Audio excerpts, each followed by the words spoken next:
Welcome, welcome, welcome, ATL movie fans. Welcome, Philadelphia movie fans. Welcome, Swantown movie fans. Welcome, movie fans from every corner of the world. It's me and my guy, my friend, my brother from another, Mr. George Burden. And we are talking Marvel's The Wolverine, released circa 2013. It's an MCU rewatch. And we are going over all the things we liked, maybe some of the things we didn't, and we're going to give you guys hopefully a good time and a solid rating. My man Jordan, how you doing today, brother? I'm doing great. How you doing? I'm doing good, man. I noticed that you have a shirt on from the U, right? Yeah. Is there a connection between this and Wolverine, or is it just because of the national championship coming up? It's because of the national championship. I don't want Okay. to see Indy. I'm one of maybe the minority that want to see Miami win, just because I don't want Indiana to win. They're Big Ten team. I'm Penn State, and I've always had a fondness for Miami. I applied to Miami to just in case like nothing worked out with Penn State or Mm. going out to California. So Miami was always an option for me. I always loved Miami. And I mean, I didn't grow up watching like Sean Taylor, like who I'm wearing, but I got to see the aftermath of all that, which was ugly. But I loved like the 30 for 30 specials. I love the U Part Two. They're so awesome, and I mean, think about all the great players that Ray played for that Lewis. team.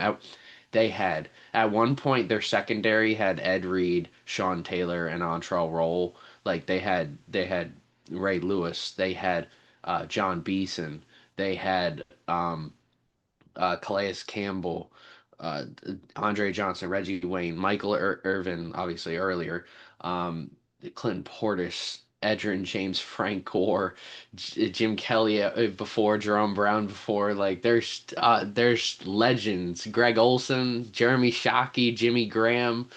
I mean, I when I think about like legendary historic rosters, I think about the 2001 Miami Hurricanes. But yeah, so I'm rooting for Miami. I don't want to see Indiana win. Indiana's gonna win. I'm gonna make that very clear. Indiana will win. Yeah, Indiana might win 35-0. they might. Like this Indiana team looks insane. Yeah. Um, That but defense stifles you, and that offense will just put you to sleep. It's like a yeah, python. They just choke you, and it gets tighter and yes, tighter and tighter, and that's kind of yeah. how they play. So I don't think Miami has any chance. I really don't. That's fair. Um, but but enough of the football talk. We're talking about the Wolverine. Hey man, multifaceted show. It's Yes. okay. Really enjoyed the Wolverine. I mean, I think the whole film has an impossible task, and it's really to make Wolverine vulnerable, and it does that. I think a large part of the appeal for me is that he's mortal in this one. He is mortal. Now we don't understand like how that whatever that parasite is that we don't understand how that works, how that drains from his healing factor. I think that was one of the things I didn't like about it. They really didn't go into granular detail as to why it made him mortal, but it did, and it does give. It's a different feel for him. He's got to operate differently, and it's a large part of the story. So I think it's interesting. But let's get into it. Released 2013, it was directed by James Mangold, produced by Lauren Schuler Donner and Hutch Parker. The box office was 414 million worldwide. Franchise slot X-Men timeline post Last Stand pre Days of Future Past. The film strips Wolverine away from teams, costumes, mythology, placing him in a grounded, character driven survival story set largely outside of the X Men universe. And I like that it was in Tokyo. It had an anime feel. I really like that. Even his haircut, which, you know, his haircut to me seems like it has an anime feel to it. You know what I Yeah. mean? Yeah. It felt like that. So Hmm. I like that piece of it. I I do thought, want to talk about James Mangold for a second, because go actually ahead. there was news yesterday about James Mangold. So I love James Mangold. I think he is one of the most. He might be underrated because he's underutilized, Okay. but every time he goes into a movie all in, he puts out great projects with Ford versus Ferrari, Logan, and the Wolverine. He had a script for a this is for Star Wars. Um, Now, the one thing you know I love origin stories, right? But with Star Wars, it's like we don't really have an origin story. You Mhm. just kind of get into the universe. And I love Star Wars. I consider myself a big Star Wars fan. Um, but he had the idea of doing an origin story for the Jedi, and I heard he said he wanted it to be an epic, and I heard his ideas and I'm like, hell yeah. Like what I'm hearing, like that might be the greatest Star Wars story I've heard. Mm. Um Now that movie for some reason is on hold, but the script is done and it is tremendous is what I've heard. Really? Um so I cannot wait. Like, imagine what you see in this movie in Logan and that style and aesthetic, the slow pace, but with Star Wars and introducing us to the Force, introducing us to building lightsabers, introducing us to like the original founding Jedi, and I'm like, I'm all in. I think this has the potential to be the greatest Star Wars movie ever. Um, and That's by saying a lot, my friend. yes, That's it saying is. a lot. Oh yes, especially because of how the sequel trilogy has played out. Um, I mean, it kind of threw people off. I like the my favorite's Revenge of the Sith. I'm sure eventually we'll probably get into Star Wars. We might review Star I'm Wars later I'm down the road. I'm gonna be honest with you. If we could do just the movies, Oh yeah, we're not gonna get if yeah, we're gonna get into anything shows related, it's probably The Mandalorian. yeah, Just that's really, but like the Clone War, all the animated stuff, yeah. there's so much that it'd just be really hard to do. Um, I wouldn't but mind like doing that. yeah, Not to cut you off. I really would not mind doing because I would love to get your take on the hmm last three. So for me, I'm probably 7 when A New Hope comes out, and I loved it, hmm loved it, loved it. hmm Okay. Um, I think of that trilogy, Empire Strikes Back was probably the best story. yes, Um, Return of the Jedi was a little anticlimactic. Um, but I would love to do that 9 picture series with you hmm specifically to get into those last three. Because yeah, I got and issues with those last I three. I And don't have I'm a an old huge head, so issue. I don't I, know how you feel about it. I know right. how my age group feels about it. hmm A lot of us Oh yeah. don't. We don't like it, but hmm I want to do that because I really want to hear what you have to say hmm about it. And again, we don't have to spend a lot of time on it, but if like in the summer or spring, if you have time, hmm I'd kill to do that Yeah. because Oh, I love I Star Wars. really want to know. There are a couple things about those last three I really did not like. I hmm I I I. I'll just give you a hint. I didn't like the cross pollination in the last one. You come over to the dark side, and I'll come over to the light. What the hell, right? hmm So I didn't get that. And I think for me, I just want to hear your take. I would love to hear hmm your. I'm like, anyway, whatever. The Back Last to. Jedi sucks is all you need to know. Last Jedi is the worst Star Wars movie ever put out. Oh, But and then we can do Rogue One. I always forget I about would Rogue no, One. I I always like think Rogue about the One. I like trilogies. Rogue I One, like Rogue but One. Yeah, I'd love to do because I yeah. just want to hear your download on that, and I'd I also love to hear your download on um what's the first one? Phantom Menace, was that the first one of yeah. the? Yes. I hated Darth Maul because he didn't have any.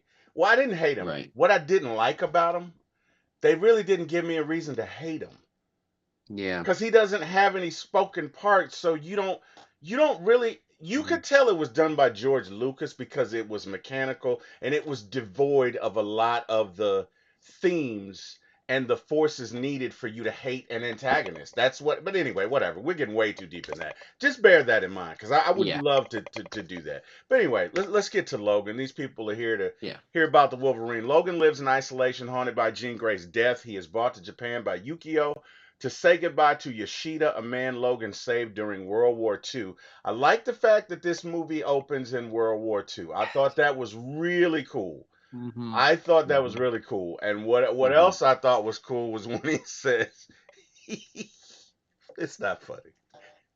It was funny to me, but it's not funny. But he's like, yeah, you probably want to get down in this hole, man. It's too late to run. You're not gonna like what's coming, bub, or something that he Hmm. says.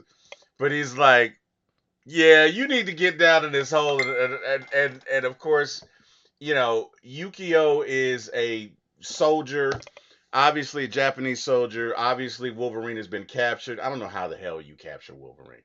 Let's start there. I don't know how in the Hmm. holy hell he was captured in World War II, unless he was on some sort of spy mission. Like that would make Hmm. sense because they really didn't have the technology at that point to capture him.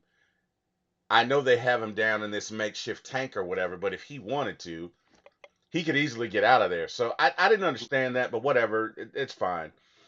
Um, what I thought was really cool about that sequence, and we'll get into it, is when the bomb goes off, you literally see Wolverine put the shield, not shield, but whatever that casing is, uh, over him, and you see all of that radiation poisoning and everything from the explosion go through Wolverine's body, and then you see him heal instantly. And the Hmm. way that they did that, I thought that was really cool.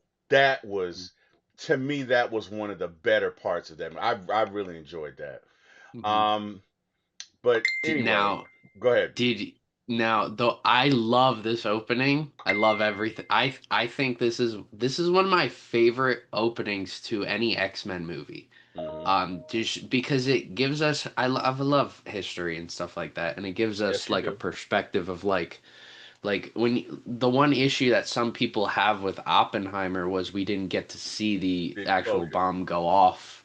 Um, but this is, I mean, this is what happened, Yeah. and you see every display of like the CGI does a great job of of explaining like how the science behind how a bomb operates, that it explodes before it hits the ground, it explodes in the air, that way it travels further, but like you see like the blast, then everything expanding, like just it's such a powerful scene. You see how Japanese military people would off themselves, Yeah. as that was a tradition of theirs.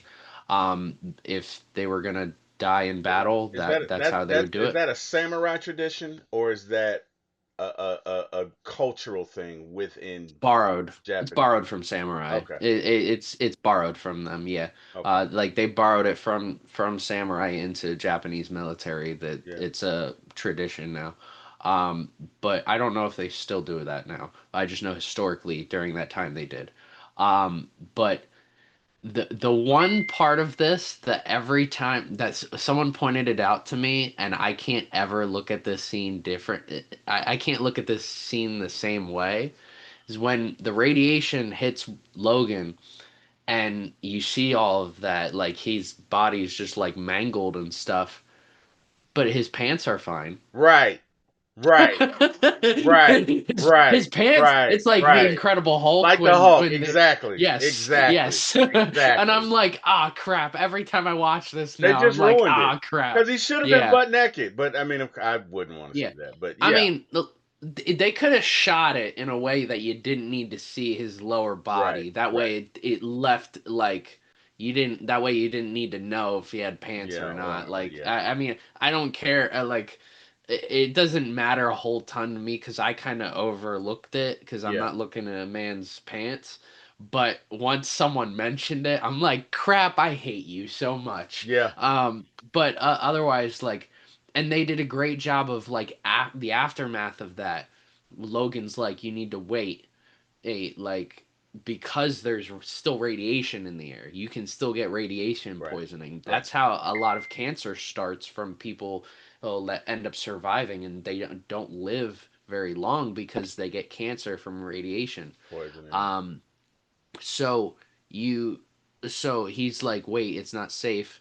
Um, and Logan being in the military, he probably understands and a little bit of how this bomb works in that like all right they have to stay down there and bunker for a while but They and probably they have to do a stay great down there and bunker for months. yes and they do also do a great job later on when they show I forget what his name is Yoshido? the Japanese Yushido. So when they show Yushido, you see the mark on his face from when he got the scar from. There was an opening in like whatever that door thing Yeah, was that he yeah. covered him over, and he got That scar. uh, Yeah, the scar on that, and they do a great job of showing that later on in the yeah. film. But yeah, I love this opening so much. Yeah, no, I thought I enjoyed that. I really did enjoy it, and it's interesting that and Oppenheimer. I think the reason I think I could be wrong. I'm not Hmm. an Oppenheimer aficionado, but I think the most of the threat and everything occurs in his head, and so they didn't Hmm. want to show the affect of the body. At least that's what they Yes, said, right? So, yes. And yeah, it because the movie wasn't about the bomb, it was about Oppenheimer yes, and his importance and his life and what he had to go through. Like at the end of the day, he didn't want to do this. Like yeah, after it happened, after he did it, he was like he regretted everything that he did. yeah. And And I mean that's go ahead. I'm sorry. but that's the like Einstein had that same problem when it came to discovering. I forget what it was. It ended up leading to the atomic bomb. Bomb. Yeah. What Einstein ended up developing, but he regretted that too, Mm, because I mean all these people regretted it because it ended up leading to just more war. yeah. So And mass death. yeah, and I'm glad they didn't show it. Because at the end of the day, it wouldn't have been called Oppenheimer. I mean, it was just seeing what you see, like him kind of like he sees like people like burned and stuff Yeah. like that, and while he's like going about life and stuff, so, like he's clearly going through struggles himself. Yeah. So like I liked seeing that more. It would have felt unnecessary to add it, even though forget what his name is. The celebrity who goes to the Knicks games. Spike Lee Spike Lee, yeah, Spike Lee was one of a few people that wanted wanted them to to see it. show it. Yeah. Yeah, Yeah. but I understand why they didn't. No, I get it. What's interesting is that I can't imagine being in a scenario like that where you try and come up with something that is meant to help and it is bastardized and used for Hmm. that I can't imagine that kind of guilt, right? Hmm. And speaking of guilt, that's what Wolverine is dealing with throughout this entire movie is Hmm. the guilt of Jean Grey's death. But this guilt is malignant in that it because, and speaking personally, when my mom died, I felt a tremendous amount of guilt. I did. My mom and I had an argument because she would not. I love my mom and I miss her every day. But damn it, I argued with her for 2 years. Mom, you need to get up and walk. You need to get up and walk. You need to get up and walk. And she would not do it. And so as that advanced, it got so bad for her because there was no circulation in her knee because she Hmm. refused to get up and walk. And we had an argument one day, and she said, "How could you speak to me that way?" And Jordan, it for about 6 months when she died, I kept hearing that in my head. It was so unhealthy because I kept saying to myself, "Oh, you idiot! Why would you make her feel that?" And you can't take it back. But this is even more so, in my opinion, more malicious, more malignant than that because she's taunting him. Like even in the visions from my mom, they don't taunt me, right? Because I know I was frustrated in that exchange, and I feel bad about it, and there's nothing I can do about it. But I'm not having visions of my mom saying you did this in like this demonic voice. I'm not getting that. You get what I'm saying? Mhm. That Yeah. would be I would not want to sleep. You get what I'm saying? If every time I went to Mhm. sleep I had that dream, people don't understand. Guilt will kill you, and it is decaying at it. It is it's dilapidating. I know that refers to wood and houses, but it is just let me be Mhm. metaphorical. It's Yeah. dilapidating his soul. It's rotting Mhm. him to the core, Mhm. which is a large part as to why he wants to die because he's like, I just wish she would shut up. Let me just let me just go be with you, okay? Mhm. And it is a part of his arc that he finally deals with the guilt, right? Which we'll get into in later scenes.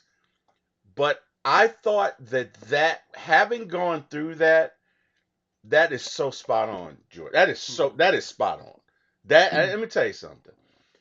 Anybody that you love, anybody that you're close to, be good to them because woe be unto the soul. I feel so bad for people that have an argument and then somebody dies in a car accident because that's a some people never get over that, Jordan. I'm telling Mhm. you, that is a weight I don't wish on anybody. I took care of my mom to her dying day, but I still feel guilty because I should have caught it 6 months prior. And there's nothing anybody can do about it. You know what I mean? That is Mhm. my cross to bear. And I'm not complaining. I'm not even making this about that. I'm just saying that is a if we go back to when he has to kill her, he has no choice but to he has no choice. Mhm. You know, he has no choice but to live through that. I used to see on TV shows all the time where, one person would say to another person, "Well, whatever, whatever, whatever." And he's like, "No, I'm not going to take your job. You're just going to have to live with it. Whatever. The guy gets away with murder. He gets away with something." And they say to him, "You're just going to have to get away with it." And Jordan, I used to think that was so stupid. I don't think that's stupid anymore. Because if you do something Yeah. bad enough, if you have any scintilla of a conscience, it's going to weigh on you. You're not going to walk away from that. You know what I mean? There are people, unless you're just a total psychopath, there are people who have no sleep because these demons haunt them. And this is what he's going through. And I think that they do a magnificent job of setting that up. I've talked way too much, Jordan. It's on you. Give me your thoughts about this setup and the whole guilt and just the aftermath of him having to kill Jean Grey. Well, I love this because it blends really well with X-Men: The Last Stand. Even though I don't like the movie very much, Right. um it does a great job of continuing that story. Yes. Because if you did this story without that, it almost feels like there's not much of a theme. And There's no by context the end, without that. yeah, by the end of this movie is about Logan coming to terms with the fact that he is the Wolverine. Hmm. And like what Logan does is Logan does the opposite. It comes to terms with like who he is as a person. And that's why that's Logan. That's why this is the Wolverine. I like the way the titles work. Um and th- this, like, he wants to just hide and like just he just wants to die. And I these demons that are haunting him. I mean, I do think there could be some scenes in this where it's not Gene and it's just Hmm. it's Viper kind of like putting that in him. Um, so I think this does such a great job of continuing that story. Because I mean, there are a lot of X-Men movies where you'll watch one movie and it doesn't real you don't really The feel the the connection. weight. Yeah, you don't feel the weight of the previous movie. Yeah. Um, and like one of them, like this movie, the end credit scene for this movie, it goes into X-Men Days of Future Future Past, past. which Right. I believe that's our next X-Men movie. That's not like Deadpool or anything. So which we won't be watching that for a while. I because this movie is the first movie that takes place in 2013 that we're watching, and X-Men Days of Future Past takes place in like 2018, 2019, somewhere around there. So we still have a ways to go for that, but mainly because that takes place in a future year. Um, but this you feel the weight of previous movies in this movie, and that's what I really like about this. Like I feel like when I'm watching this, I also feel the weight of his decision in X Men: The Last Stand. Um, and look, that he didn't want to kill Jean. He it's one of those things he had to do. Right. But by the end of this movie, I love that like he comes to terms with like I need to live my life. Right. I like like I love he loved Gene, but like he's got to go. Like he has to go and live his life. He can't live in death. So that's He even and says it to her. He says, "Gene, you were hurting people." In the end, yes, when she comes to him with that, he says, "Gene, you were hurting people. I yeah, had no choice." And I like that. I again, you never know what you're gonna go through in life, hmm but I can appreciate that. The theme of whatever the last Bad Boys movie is, Will's character is feeling hmm guilt because of his recklessness, basically hmm getting the captain killed. yeah, And he's having panic attacks, which I did have for about a year, um, after my mom died, and it was so bad. But he finally just had to. First of all, he had to recognize what it was, and then he got through it, and that to me was a tie into this movie, because I think a large part of Gene appearing, not only was it guilt, but it kind of, I'm not going to say that Wolverine panicked, but you could see the affect that it had on him. You get what hmm I'm saying? You could yes, see that. And they really yeah, did a good job of making him vulnerable, because not only is he going through that, but when he's poisoned with whatever poison pill Viper gives him, he's totally vulnerable now. This hmm movie is all about him being vulnerable, human, um, and basically in a situation to where you could really die. Right? A large part of Wolverine's aura, if you will, hmm is invulnerability, or I'm yeah, sorry, immortality.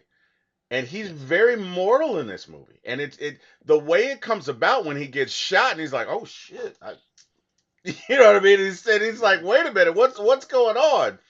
Um, I really like that. But anyway, let's and skip. Go ahead. Go ahead. Go no, ahead. you make a good point with that's what makes Logan also really good is his vulnerability. Yeah. And I was thinking to myself like Deadpool is a Deadpool and Wolverine both can regenerate. So they're not only superheroes, but they're on a level where it's like how do you make a movie about someone who almost can't die? Right. Like and it like it's so like how do people connect with that? You make them vulnerable. Yeah. In both Deadpool 1 and Deadpool 2, that's the story. And maybe part of the issue with Deadpool and Wolverine is the story. Mainly because they're not making Deadpool or Wolverine as vulnerable, Hmm. but the whole point is their universes are dying. Right. So it's like there's a weight to that. And then I thought to myself, like, what other characters have that level of like superheroism where they're like all powerful, and how do you make a movie about them? Right. That's what makes Captain Marvel not great, because their vulnerability was she forgot her past. Yeah. And like the new Superman movie, I think part of the issue is like they tried too much to humanize him instead of making him vulnerable. You want to hear something Um, funny? yeah, I went back and watched that. yeah. I really liked it. Did you? I know you You gotta keep be going back thinking. and forth on that I movie. know you gotta be thinking you're such an asshole, and I am. I, But I, I, I like it. I I really, like it. I went back and watched it, right? And I probably took about 6 months, Yeah. and I went back and watched it, and I really, really, really liked it. Now, hey man, Man of Steel is Man of Steel, and that's always gonna be number one in my heart. But if you take it outside of that story, this is a very good story. Yeah. That's a very good. Again, a large part of, and we all do it. We're human, but we compare the other iterations that we've seen, Yes. and that really wasn't fair on my part. So when I got past that and I really went back and looked at the movie, Mhm. I liked it. Aside from I liked it. the political agendas, I Yeah. liked it. I really did. So I knew you were gonna laugh. I meant to No, tell you that.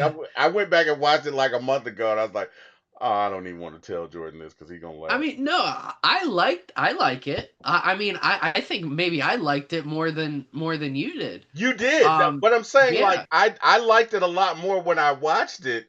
But the reason I knew you were gonna laugh is when I went back and watched it again. I'm like, oh, I don't want to tell him this. I Well, don't. it, but the main issue with that is like with Superman movies in general is Superman is this all-powerful being, and it Right, seems like the only way we can make him vulnerable is just by throwing kryptonite into a story. right, But you don't need to do that. You can, like, what the Deadpool movies do is literally he tells you in the opening monologue, Deadpool does in the first two movies, where he's like, "This is a love story. This is a family movie," because that's what it's about. yeah, The whole first Deadpool movie is a love story, and about losing his love, and the second movie is about family and losing his family and then gaining his family back. back, right. That's what makes those two so great from a story perspective, and that's what makes this movie and Logan so good. Why X Men Origins Wolverine?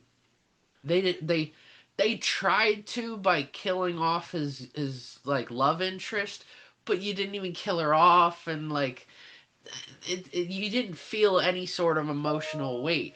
But in this movie, you understand the consequences of some of his actions, and we agree with his decision making. Hmm. Like, I think it's just it sucks what he's going through from a mental Yeah, standpoint, yeah, and that's what makes him vulnerable, and that's what makes this story so good. yeah. No, you're 100% right, man. You're spot on there. So Yoshida dies. Logan becomes entangled in a corporate power struggle involving Yoshida's family. Logan's healing factor is compromised, making him vulnerable for the first time. Speaking of vulnerability, as assassins close in, Logan protects Mariko while confronting enemies who want his immortality. The truth is revealed. Yoshida seeks Logan's power to extend his own life. Logan defeats him, reclaims his identity, and chooses to keep living on his own terms. What I really what really appealed to me about this was like, wow, Yoshida's a twisted character. Like, wow, like wow, man. And honestly, here's the thing. It had been probably this was in. It had been at least 60 years since he had seen Yoshida, right? And you would think, Mm-hmm. okay, he saved his life, that he would forever be indebted. And wow, and what a tribute. And this is not that at all. This is, I want what you have, and I'm going to try and manipulate you. But I guess this was a question that I had in watching it. How was he that informed on Wolverine's mindset? How was he that informed?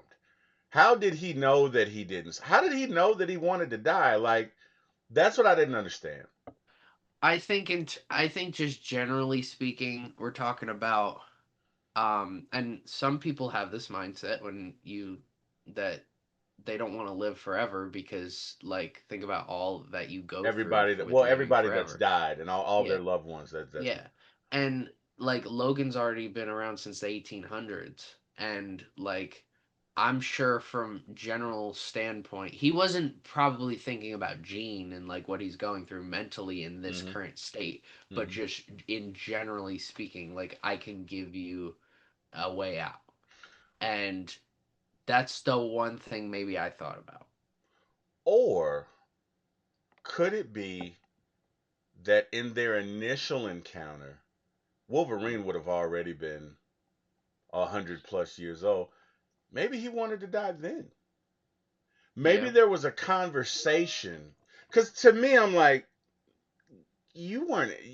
I don't know where you were during the last stand, but like, you're a little too informed. Like, how would you know his mental state unless 60 years ago he Hmm. expressed to him, well, this isn't all what it's cracked up to be. I lost this, Yeah. I lost that, da da da da da. That would make Hmm. sense. And again, they don't confirm or deny this, but that's just, that was just kind of in my head. Hmm. But anyway, the Wolverine is about mortality, not rage, not revenge, not strength. The movie asks a brutal question: what happens when someone who can't die finally wants to? Logan's struggle isn't physical, it's existential. He's not afraid of death, he's afraid of outliving purpose. And Hmm. I would agree with that. I would agree with all of Hmm. that. So, let's get to some present day. Logan lives in isolation, haunted by dreams of Jean Grey. He's emotionally broken, violent when provoked, and clearly tired of living forever. A fight with hunters shows he's still lethal but hollow. And what they're talking about is in the beginning scene, Logan is walking through the woods and he sees this bear, and the bear's like, "Roar!" And he kind of looks at him like, "Yeah." And then he marks his territory, which I don't know if that's something he did for the bear or if he did so he didn't get lost, or I both. think it's a game. I think it's a game that he has with the bear. Like it's like a mutual thing. Yeah, it I felt like that to way. think that. Yeah, it felt that way. So the bear kind of roar, and then he kind of goes on his own way, which I thought, oh yeah, I never thought about it that way, but I could see that. You know what I mean? Hmm. I could totally see that. Hmm. And so of course the bear's killed with this poisonous arrow, and Wolverine is pissed. And because I mean, think about it, he's kind of living right now a minimalist existence. And the bear's kind of his only friend. You know what I mean? You're in the woods. You know what I mean? Maybe you befriend a couple of bears. I don't know if you got tigers in the woods. I don't know how realistic that is, but you figure the bear and Wolverine could kind of see themselves in each other. So you essentially killed one of his homies. You know what I mean? Hmm. Because he says to the bear, "You're gonna don't make me do this."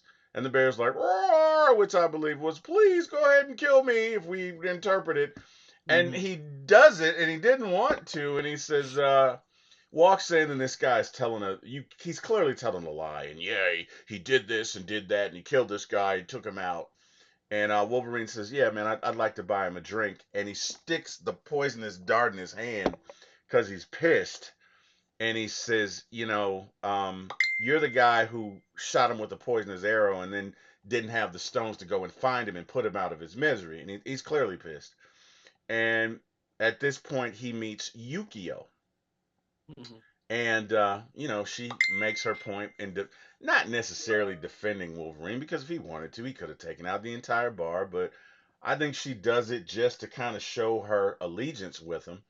And she tells him the story of how the blade is the separator You know what I mean? Mhm. Separating flesh.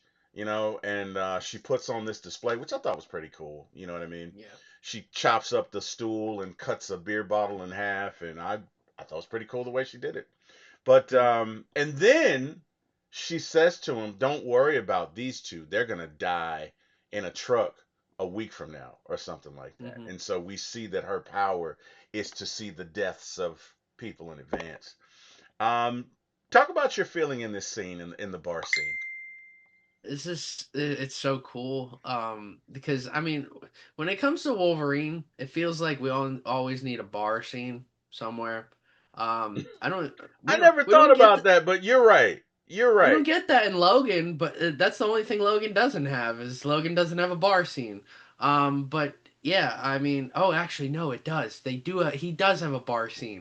Yeah, every time Wolverine is in a movie, he needs to at some point be in a bar. And that's just standard. X Men Origins Wolverine, the Wolverine, Logan, as some of the X Men movies.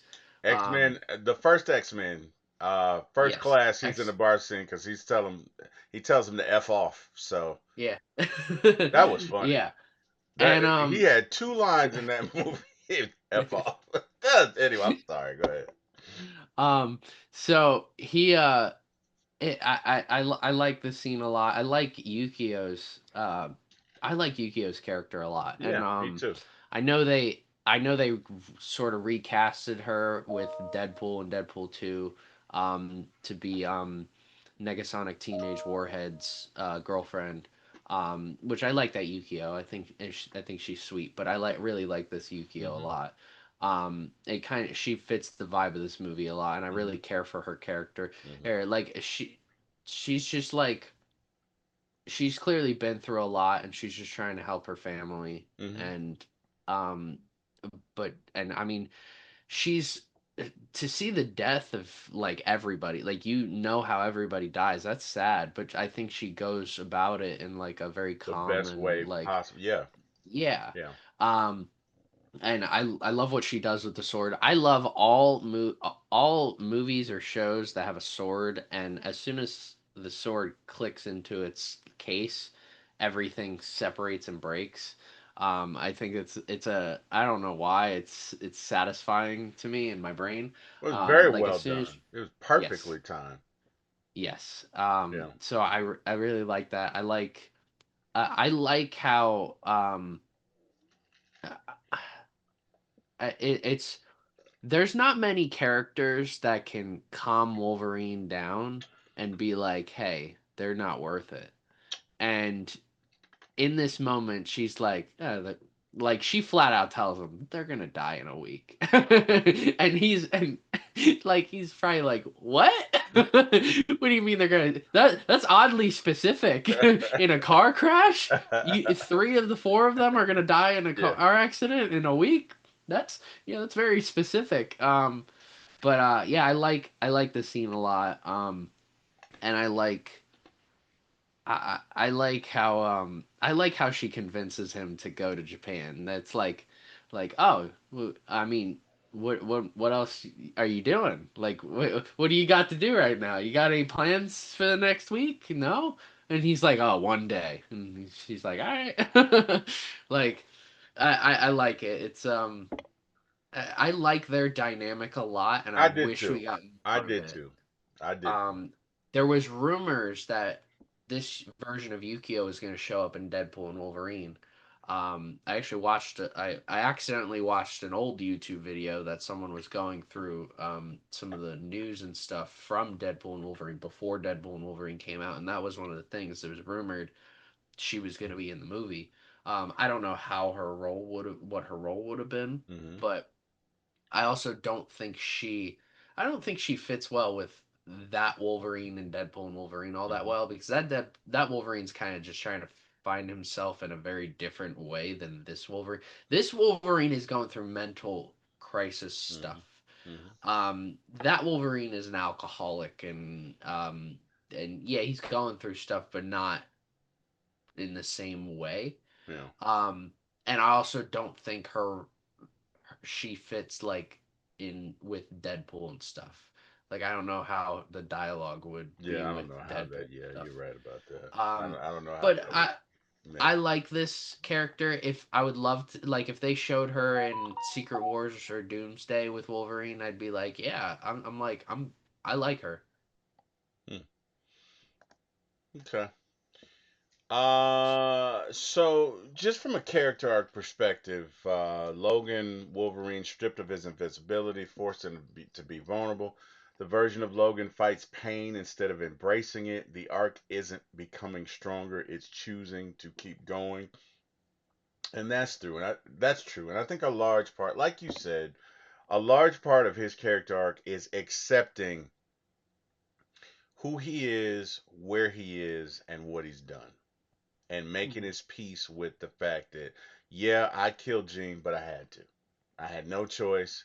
It is what it is. And I think what's interesting is in the first scene, you see the three Japanese soldiers kill themselves by impaling themselves with the sword. And in the last scene, when he's fighting Yoshida's son, um, you see him pull the sword out of his chest, symbolizing that he wants to live. Right? There's a parallel there.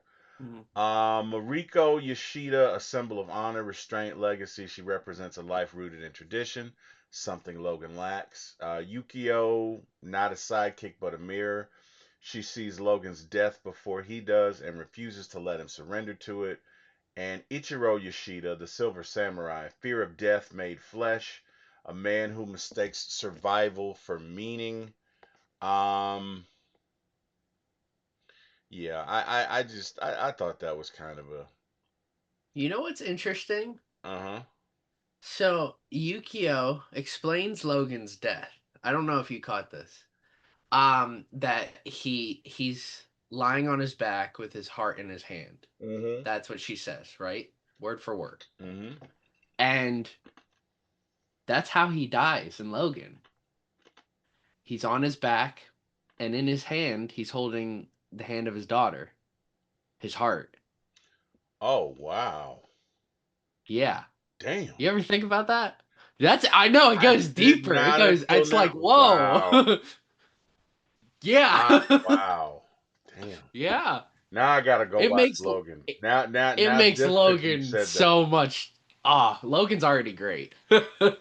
Now I got to But go it watch it makes again. this Wow. scene it like you overlook it after like when you watch these movies back to back, then you're like, whoa, like that's how he dies. That's deep, man. That's Mm-hmm. wow. I did not think about that, man. Good Mm-hmm. catch. Good Mm-hmm. catch. Okay. I see you.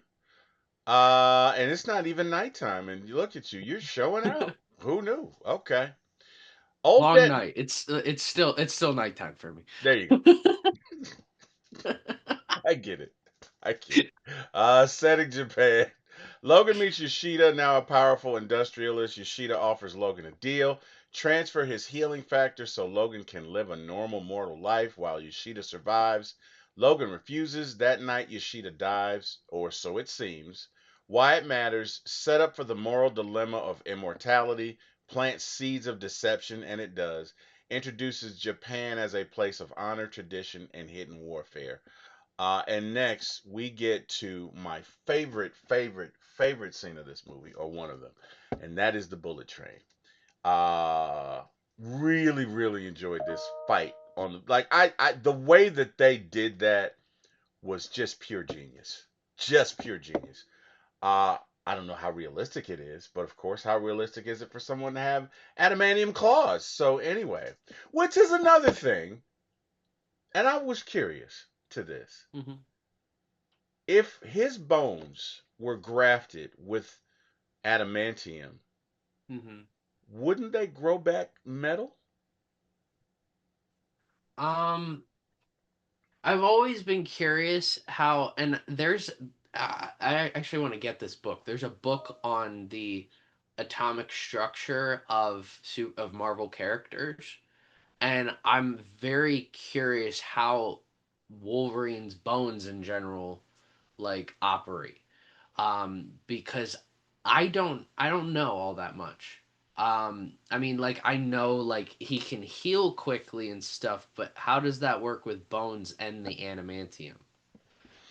So I don't know. Yeah, I didn't It's a good understand that. question. I did not, because again, in that scene where he's in the airport, his Mhm. claws, and it's 2 years later, they still are not coated with adamantium. So here's a huge plot hole, and the writers and directors of this movie and the Days of Future Past just don't even want to talk about it. So, um, obviously he gets the bone claws, right? Hmm. Hmm. But then in the end credit scene, it's like, all right, how is Magneto like like how is he like moving his arms and like Well, why is but what his arm still has adamantium, right? does it? Like I they No, don't his really arm does. explain He didn't get his arm cut off, so all of his bones are are grafted with still adamantium, right? It's just the yeah. claws that are not.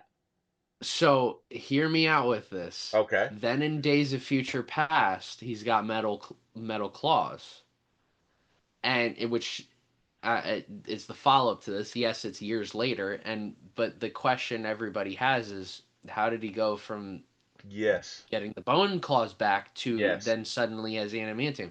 Do you want to know what they said? The writer said of Days of Future Past said, "Well, he knows a guy who can manipulate metal, so he helped out." And I'm like, that's an awful way of like That sounds like what? something somebody would say in a back room when they're Yeah, brainstorming. So, guys, yeah. how are we want to get from claws to metal? I need something. Joey, go ahead. Well, let me see. He knows a guy who casts spells and stuff, and that's what happened. Really, Joey? The fuck is that, That's Joey? That's all you got? Joey, go get so me a coffee. stupid. Go It's get me a so coffee, Joy. stupid. Lucy, what do you got? Well, maybe I don't know. Xavier can kind of mind meld him into growing. Shut up. You know what? Go work on the script. Sean, what do you have? Well, I mean that's literally like that's not even worthy of retconning. Like, Yeah. I It don't. was a retcon though. It basically is a No, retcon. it is, but Yeah. I'm like you gotta be able to explain it unless you went back to an earlier version of yourself and that earlier version came back, but I don't know that didn't happen in Days of Future Yeah. Past, right? So they I mean, never fully that there's isn't. also my assumption is there is such a huge time jump from this movie to Days of Future Past because Days of Future Past takes place in the year 2023. Um and this movie takes place in 2013. So you have like a 9-year gap. So I always just kind of in my head said, all right, that's a big time jump. There's a lot of different things that could have happened during that time, Mhm. and it just happened off screen. So that's my Your mental picture is like rationalization. Yeah. it's like these characters live lives and they do stuff. So who knows what happened during that time frame? Yeah. Yeah. This was just such a great scene. So, Logan protects Mariko Yoshida from assassins during a bullet train fight. Logan is stabbed and doesn't heal properly. For the first time, he bleeds and feels pain. Logan realizes something is wrong. Why it matters. The turning point. Logan is no longer invincible. Raises real stakes. Every fight could be his last. Shifts the film from superhero action to survivor thriller. Now, what I really liked about this is when they get on top of that train. And by the way, I don't know how the hell he got down. That train's going 300 miles an hour. I don't know how the hell he went from being atop the train to getting back in the train. I don't know how that happened. Claws. I mean, I think. Yeah, but think this thing's going 300 miles an hour, right? Mhm, So he's going to have to literally backtrack, mhm. right? Yeah, Then climb down backtracking. That ain't going to that there'd have to be like an hour. So unless it's like a 3 hour ride, you know what I mean? Because think about yeah. it. You got all of it, plus you got to dodge shit, right? Mhm. Because you're atop the train, right? But anyway, whatever. I love the scene from the fact of they are fighting atop a train going 300 miles an hour. They get after it, and I like the way he kills the first guy Mhm. because he's face to face with him and he realizes he can't see. You know what I mean? Mhm. Because the guy's doing the same thing that Wolverine was doing when Wolverine was in his position. So thank God he didn't think about it. But anyway, um, Wolverine, they jump up to avoid this obst, obst, object coming their way. And then Wolverine is like, you know what? I'll fake him out. And so he jumps up a little bit, and the guy jumps up and then just gets knocked off the train. And then my favorite part of this that I thought was just so on brand for Wolverine was when he sees the second guy and he's about to climb down in the inside the glass or maybe even attack Mariko from atop. Is he positions himself towards the guy and he jumps, Mhm. and that still of him flying through the air is Mhm. so on brand with that character. We've seen that Mhm. so many times in the comics, and I thought that was great. Now, if I'm the other guy, if I see a guy coming at me with metal claws, you know what I'm gonna do? I'm gonna duck. That's just me. You know what I'm not gonna do? I'm not gonna stand up. I'm not gonna stand up. You know what I mean? Because he's coming at you 300 miles an hour. Unless he's just perfect and stabs into you, he's gonna go right on by, right? Mhm. But I guess some things are just this guy's a warrior. He's used to fighting, so he sits up to take him on. Big mistake. Mhm. Final one. Um, but I just thought that entire sequence was great. Again, I love the cinematography. I love the effects. I love that scene. So Mhm. I've talked enough about it. Give me your thoughts on this scene. What you liked about it, what you didn't, if anything. I mean, maybe the one knock, it feels like we go from the funeral to the train fight. Like it almost feels like one whole fight, but there is a slight pause in Yep. between. Yep. Um, I feel like it needed to be separated a little bit more. Because it just feels like a whole action scene, action chunk of this movie that's like Mm-hmm. 45 minutes long. Mm-hmm. Um, I love it. I love the bullet train fight scene so much. In fact, the scene where he's running into the casino and they hide Mm-hmm. in the Closet. like closet. Mm-hmm. So that all those people like at the machines and stuff, Mm-hmm. those were real people. Like they weren't actors. Really? They were actually, so they knew they only had one shot at recording it, Mm. and they were like, all right, let's just do this. And all those people, like any reactions you see of like bystanders, those are like genuine reactions. Now some of it was CGI, like I think like the bullets were CGI'd Mm-hmm. and like the gun going off and stuff, and then the claws obviously were CGI'd for that scene. But like them running through and stuff like that, and people like looking over, and those are all genuine human being reactions. Hmm. Uh, so that was very interesting. Yeah, I love this whole scene like the whole fight sequence from the funeral till the bullet scene. Mm-hmm. The montage. Bullet. Yeah. It was just it's and you constantly are on edge because you're like, why isn't he healing? Why isn't he healing? You know what else What? I thought was interesting is he appeared to the more time, and it's probably a very silly observation, Mhm. but it feels like when he gets shot, there's this dizziness that comes on him, and I wonder if it's the device that's inside him acting with the uh the injury, so to speak, and making it worse because he Mhm. appears to be Yeah. dazed and confused. And I don't know if that's shit, I just got shot for the first, this is what that feels like, oh shit, you Yeah. know what I mean?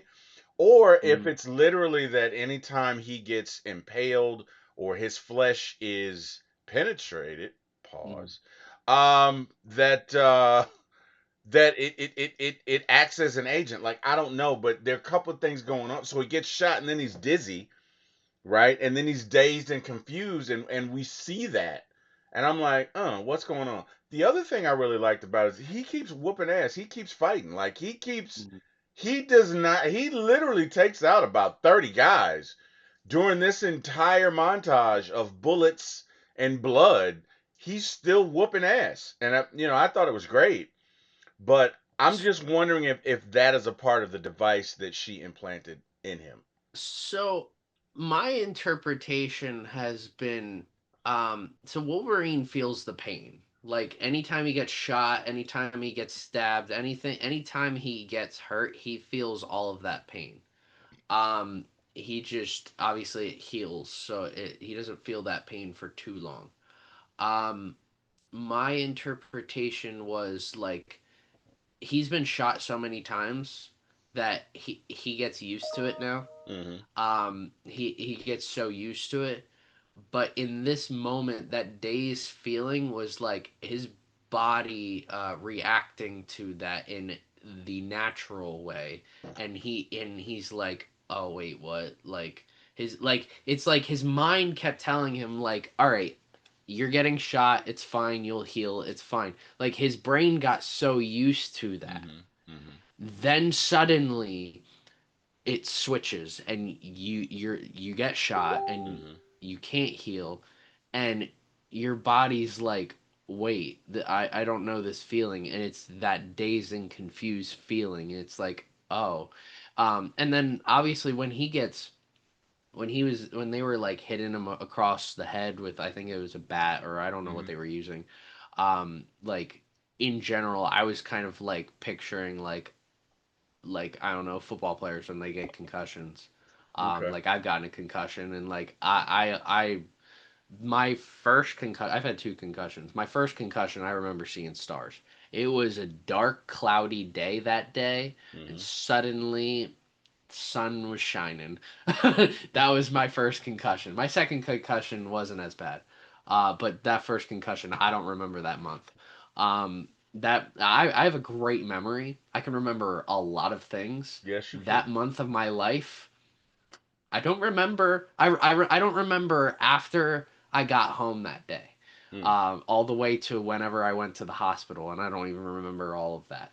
Um, so uh my thought was like in that moment like, oh, this guy's going through CTE right now. Mm. So yeah, I mean, my interpretation was that was his body's way of like, his body got so used to going through the pain and healing that the one time he doesn't heal, it's like his body saying like, no, no, no, no, no, we can't do this. It's like when he eats, it's like when you're eating all this good food, like you're eating healthy foods, you're eating fruits and vegetables and stuff, and then you eat a Taco Bell taco, and it's like, wait, like we got all this stuff coming into your body, everything feels good, and then you feel that taco, and you're like, your body's like, whoa, whoa, whoa, whoa, whoa, whoa, whoa, whoa, whoa, Terry, whoa, Jordan, this ain't normal. And your body reacts in a certain Okay. way. It makes sense. It makes sense. So let's get into some themes. Themes of this movie: mortality versus immortality, survivor's guilt. That's a big one in this movie. That is a really, really, really big one in this movie. And again, um, just going back and watching this again, that I kind of I could relate to what he was going through. Totally relate to it. Honor and legacy, fear of death, choosing life after trauma. All of these are true, spot on. So yeah, I can't really think of any more. Canon versus screen. In Marvel Comics, Logan is feral, violent, mythic. Japan stories empathize, honor, and discipline. The film adapts by grounding Wolverine in emotional realism, removing the team dynamic, focusing on restraint instead of brutality. This is Wolverine as a man, not a weapon. And yeah, I agree with that. Next scene is in the mountain village. Logan collapses from blood loss. Yukio helps him recover, revealing her visions of Logan's death alone impaled. Logan discovers a parasite attached to his heart, suppressing his healing factor. Why it matters literalizes Logan's vulnerability, connects physical weakness to emotional exposure. Yukio becomes more than a side character. She's a moral compass, and she also becomes a friend. I've not heard Logan refer to many people as a friend, but he literally in this movie when Yoshida's son is about to kill her, he's like, "Don't mess with my friends," or "Don't hurt my friends," or something like that.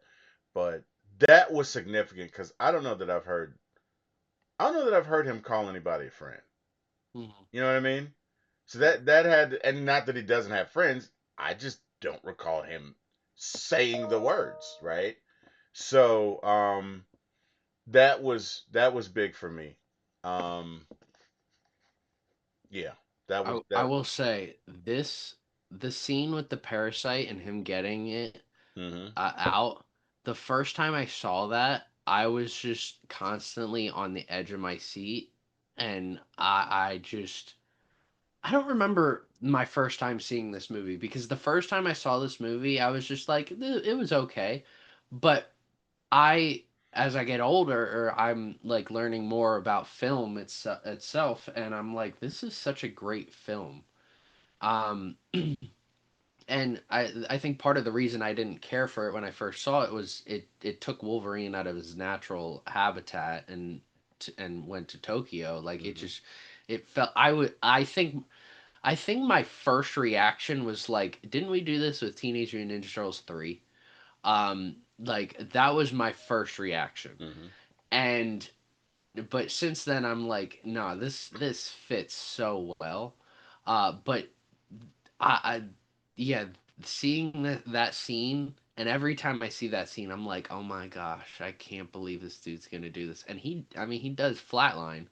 But he gets back up and I love the scene where he gets stabbed in the chest and he stabs the one business dude and Yoshida's he's son, like, yeah, Yoshida's son, and he's like, "What are you?" And he says, "The the Wolverine." I'm Wolverine. like, Yeah, "Oh, that's yeah, sick." yeah, I'm like, yeah. "That's so While cool." while And he extracts his claws into his yes, neck because he had had enough of it because he tried to walk away, and exactly he says, "You know what?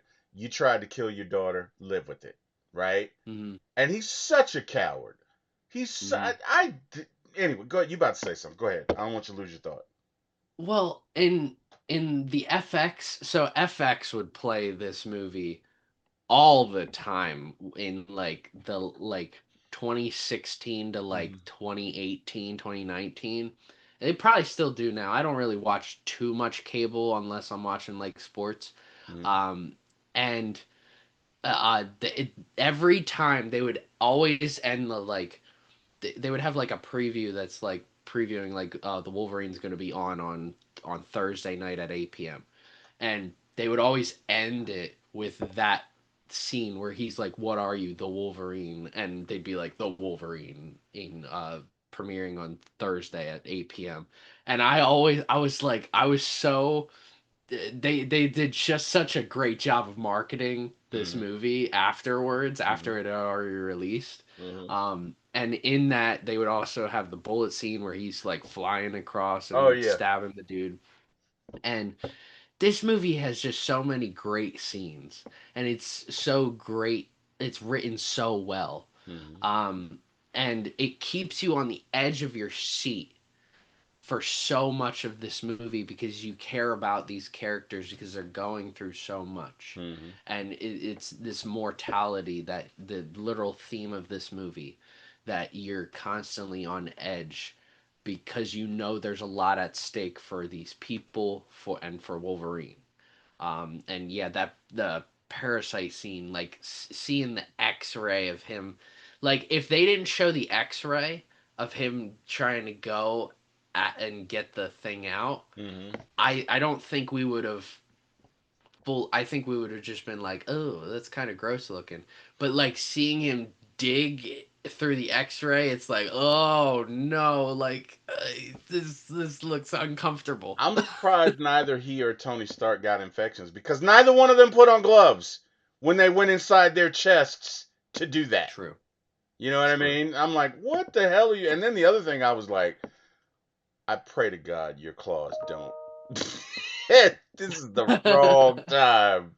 I pray to God your claws do not extract, do not extend while you're in there, buddy, because this will truly be you. Yes, you will die with your heart in your hand. You literally will if your claws, you know, you know, um, Mhm. release themselves. Oh my, that's all I was thinking, right? It's weird. But anyway, gets the parasite out, and we start to see his healing factor. You know what I mean? And Yoshida's son is such a coward. I don't understand. As a father, I don't understand how you could. I don't understand how you could willingly kill your own kid. Now, if it's a situation where you're just it's an accident, or you're in a situation where you just you got to that level of anger, I'm not excusing it. But to plan the death, like to really plan to kill your child, and both of them really, grandfather and father, they were just sick. Like, I'm saying to myself, there's no amount of money that would make me kill. Like, I just that just like the more that movie went on, they both disgusted me. They just were disgusting because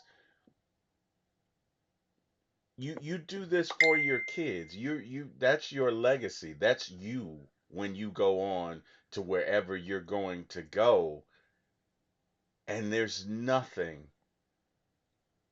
just nothing that would ever make me hurt one of my kids. Like I just I think of them and want to vomit.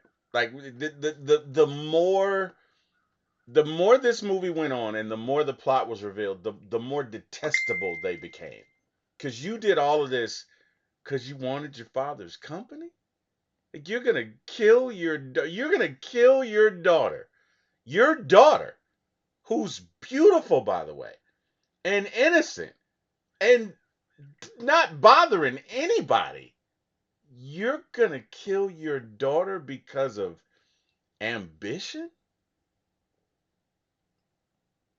You're a father. Like your reason for existence is to protect.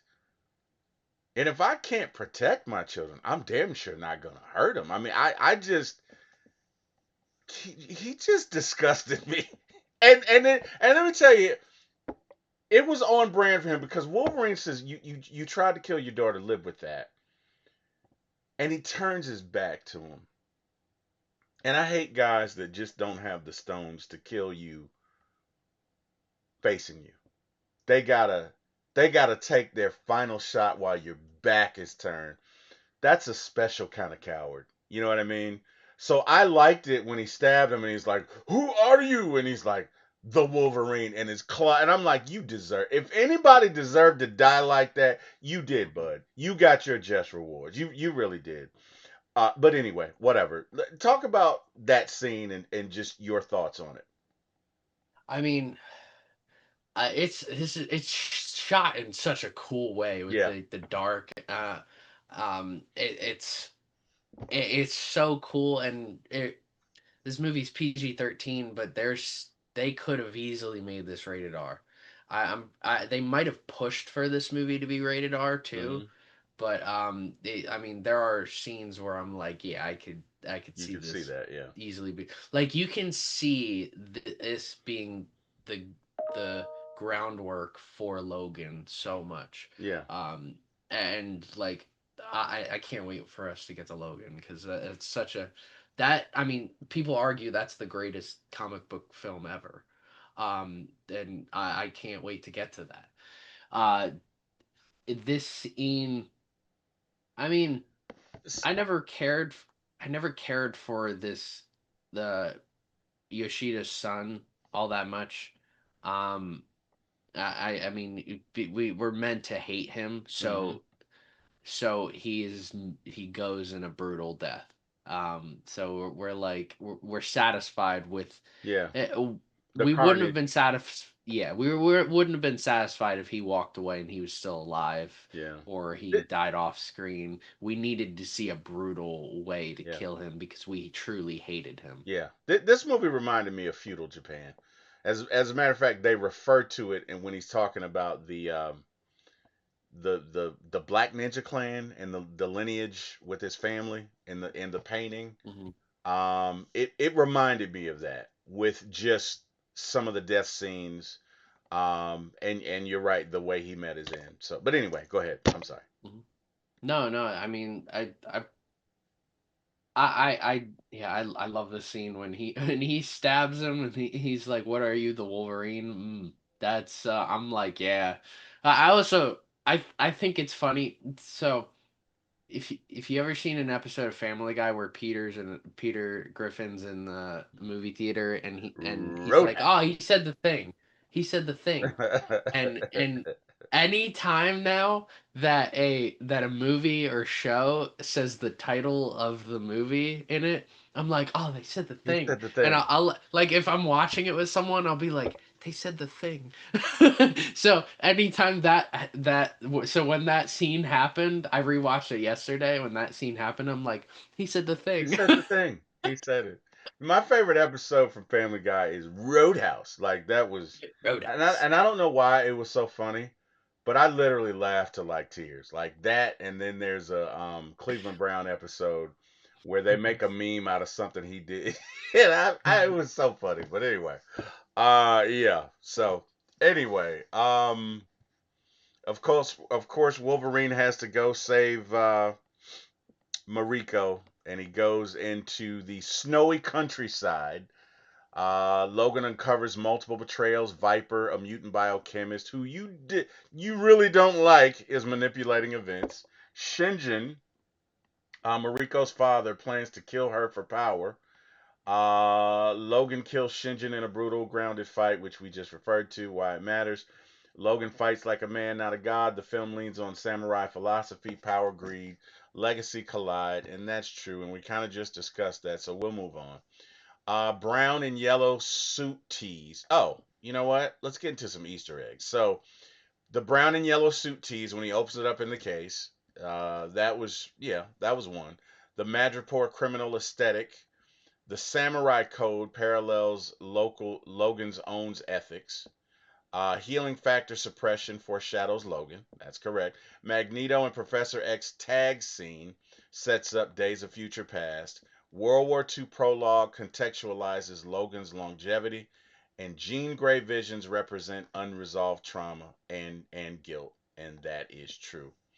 Uh, One of the final scenes, the Silver Samurai is revealed. Um, it takes place in Yoshida Tower. Oh, wow. The truth comes out. Yoshida fakes his death. He plans to steal Logan's healing factor, using that obviously for long life. Logan faces Yoshida.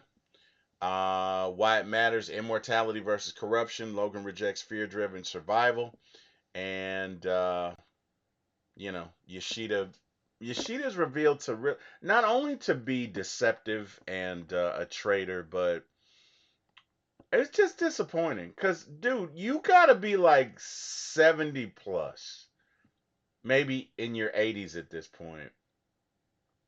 You should be having conversations with your granddaughter. Um, you should be being a grandparent. Like, you make it a, I didn't like him. I didn't like him. I really didn't. I did not like him. I did not like his character. He just kind of pissed me off. I don't know what it was, but I did not yeah, I really didn't like him. That's all I'm gonna say about it. I did not like this dude. Like, it was just like, wow, man, like you got your granddaughters here and you're gonna, I don't know. I just didn't like him. I didn't like him. I didn't like the way that I didn't like the way he betrayed Logan. You know what I mean? Like this dude, you would have never existed. Your entire lineage would have never existed had this man not saved your life and taken on all of that radiation, right? I don't know. I don't know. It's weird. I could make a metaphor for that being Jesus, but I won't. But him taking on sin, death, going to hell, blah blah blah blah. Mhm. But it's like, how could you betray somebody like? You get what I'm saying? Like that's just envy. That's just, you know what, you can live forever. That's almost like ever since that day, the 6 months that I spent with you underneath that tunnel, I've been wanting what you have. You don't deserve it. I do. Okay, I'm going to come up with this elaborate scheme to just get what you want, and I'm going to use what you went through as fuel to trick you into giving it to me. Pause. And doing that, right? So I really, I just, the more I knew about him, he just disgusted me. Because you're willing to kill your granddaughter, your granddaughter. Like, you know, my kids tell me all the time that I let Claire get away with shit that I would never. And they're probably right. I'm 55, and I think as you get older, you realize that certain things just come with childhood, but childhood, you need to build them up. You know what I mean? Especially from ages 0 to 12. It's about building them up. It's about spending time with them. It's about the experiences. And I am different with Claire than I would, because I was young and stupid. Uh, but Mhm. I can't imagine being 80 years old and doing anything to hurt one of my grandchildren. Like, I'd die for one of my kids, but my grandkids, I'll kill a whole village. Like, I'm not, and you're gonna do this, and I don't mean maliciously, but I'm saying this is his granddaughter, and you wanna sacrifice her? Like, you're a monster. You disgust, as a person. You disgust me, and what makes it worse is you wouldn't be here without the man that you're trying to betray. You wouldn't be here. You'd have died. And the entire lineage behind you would not be there. So in that way, you owe that to him. You owe this man. You get what I'm saying? Anyway, I'm gonna shut up. Give me your thoughts. I mean, I like this whole scene. I feel like they could have. I don't know. I Let's get feel into like what the you hate about Viper. Let's get into what you really yeah, didn't like yeah, about that. because I don't feel like her character is. I feel like they're only using her character for the fact that they wanted to make Wolverine vulnerable, So she's a and plot device, basically. I think she's a huge plot device, and I feel like she's such an eyesore for this whole movie because, like, this whole movie has this certain tone that, like, you're in the world of mutants, right? But, like, this feels like we're taking a step back from the X-Men. And she feels like she should be a side villain for an X-Men movie. Like, I feel like she's just I don't think she's necessary. I feel like every time I watch this movie, I don't want to see her. Like, I'm just like, you don't need to be here. Um, the only reason you're here is to make Logan vulnerable. Hmm. So, like, I don't. By the time we get into this third act of the film, I'm just like, why are you still here? Why are you even doing most of this? Are you like you're getting paid, I guess? Like I don't got much to say about her. Like I just feel like she's kind of a pointless. Out of all the X-Men movies, Hmm. she's the most pointless villain.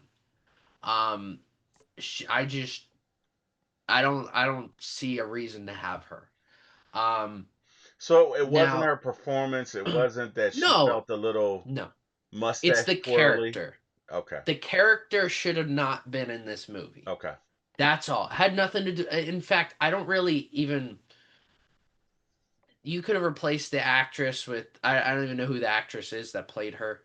You could have replaced her with anyone. I'm Hmm. gonna still feel the exact same way. You could have replaced her with Scarlett Johansson. I'm gonna say the exact same thing. Okay. What was the point of her character? Her Okay. character is just so pointless in the movie, and it is such an eyesore.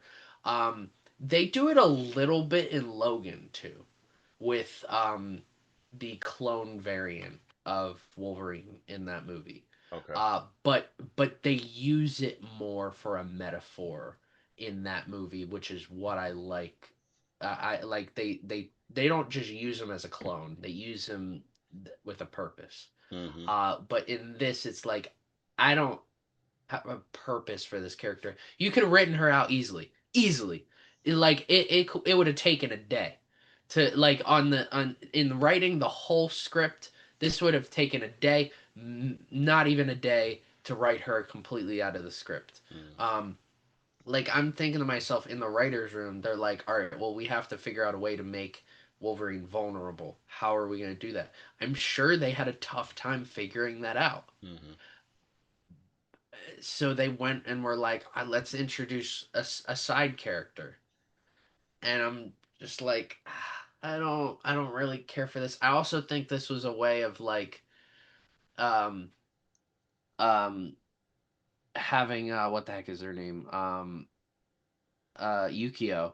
I think this is also a way of like having Yukio involved in the final fight and having her kill her off, Right. which was a brutal death. Holy crap! Yeah, man. Uh, I don't even know if they That was can show old that on school. cable. That was Yeah, old school.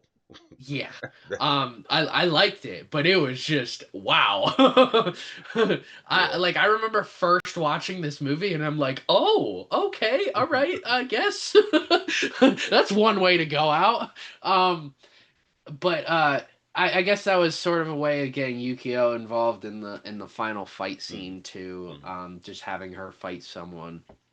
And I don't know. I wasn't a just wasn't a huge fan of the character.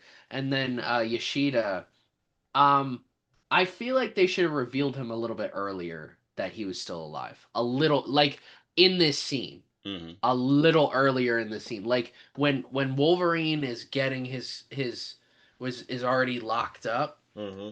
that's when he should have revealed that It was he's him. alive. Yeah. Because when we're watching him, we think I thought it was a robot. I thought this was a robot. Like when I first saw this movie, I'm like, is this a robot? Like what? Who is this? What is this supposed to be? I didn't think there was a person in there. Yeah. Yeah. Um, and it so I didn't have any. I had like just nothing in my brain going on thinking about this robot. I thought it was just a robot. I didn't have any emotion because I was like, all right, just like electrocute this bad boy, then we're And good. keep it pushing. And then we're yeah, then we're Gucci. But I don't. I was like, okay, I guess when they reveal when his helmet came off, and then we slowly pan, and I'm like, wait, what? He's in the suit? And I'm like, and we don't get too much time to like settle in on the fact that this dude's still alive. And they kind of like really rush it with his dialogue. He's like, oh, this suit is keeping. We designed this suit to keep me alive, and it's only temporary. But when I get your powers, then I'll be able to do this. And I'm like, oh, all right, we're rushing. This is where, in my opinion, the movie loses a little steam. There's a Mm. like it feels like the writing and everything we were really going well this whole movie, but this finale feels like it was like fluffed up a little bit. um and I like he dies and I'm like, oh, okay. And I'm also thinking like he's sucking, he's like we see Logan aging before our eyes, but how does Logan like re go back to being younger? even because he's being drained. Does it just the draining go back the other way? I guess It had to I be I'm his healing factor had to kick in. but would his healing? But that's what he's taking away from him Right, but is he basically didn't finish it. So whatever that's what I took from it is whatever was left not only regenerated his flesh, but hmm it regenerated the healing factor. So right. let's it's almost like a self-sustaining battery. Like so Yes. okay, the healing factor's at 20%. You didn't get all of it, so now it's at 40, now it's at 60 hmm and it went back to full strength. Is Okay. I don't know how scientifically accurate Yeah. that is, but that's We're what I talking get. about mutants. Yeah. Yeah. Um but this I mean this was a satisfying ending. Um Wolverine when he says he wanted me to say goodbye, well sayonara, I was like, yeah, that's it's a little corny, but you know what? I'll let because you're Hugh Jackman, I'll let you get away with it. Hasta If la you were vista, baby. if you were literally any other actor in any other movie, I'm probably like I imagine like doing a Captain America movie um and he's in Japan and he says sayonara after killing someone. I'm like I'd be like, all right, that's a little corny. Yeah, Like I'd be like, yeah, don't ever do that again. ever. With because it's Hugh Jackman, I can let you get away with it, but Right. maybe don't try that again. Um, Ever. uh, it's but it's yeah, it's a satisfying ending. I think it just gets the job done. It kind of like we resolve everything. I mean, suddenly Wolverine doesn't have his metal claws anymore. He Hmm. has his bone claws, which I think that's a great way of like, if they made this a duology with X Men Origins Wolverine and the Wolverine, it would be a great way to like circle back to the beginning of Wolverine discovering his powers. Like it would be a nice way of doing that. But and when Logan first came out, my interpretation was the events of this movie led to why Logan is like aging and Yeah. like the way he is in Well, wait a Logan. minute. Wasn't But isn't there like an end credit scene where somebody poisons him in an airport? doesn't I mean there's an the end credit scene in the airport in this movie, but isn't No, doesn't not in poison this him. one. In another X-Men movie where Oh, somebody poisons him and then it leads into Logan. I think. I could be wrong. I I've don't know. forgotten more movies than I've seen, but I want to say in one of those X-Men movies he was leaving and somebody either poked him with something or did something and it was what led to his condition in Logan. I mean, so in Logan they say that the adamantium is is What's killing poisoning him? him. Yes, and that's what happens in the comics. The adam because you're I mean our humans are not supposed to have metal in their Right, in bodies. their bodies, yeah. And so when your entire skeletal structure is structured around it, yeah, it's gonna lead to poisoning. And his healing ability is why he didn't like this didn't happen sooner. Right. Like otherwise this was always gonna happen. But either way, Logan takes place in a different timeline than this movie.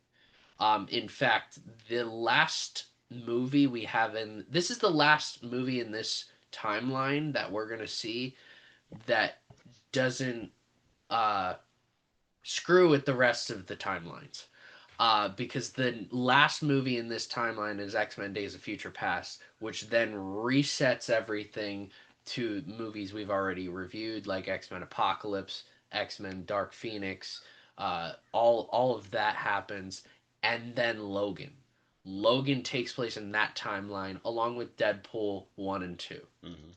Now, Deadpool two's events lead to some wonky things where we have a new timeline. So we have three X Men Hmm. timelines, um, and yeah, this is the last movie that doesn't screw with the timeline that's in this timeline.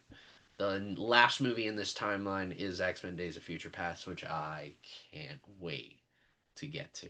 I love that movie. In my opinion, that is the greatest X Men movie Mm. by far. Let's see when we get to it.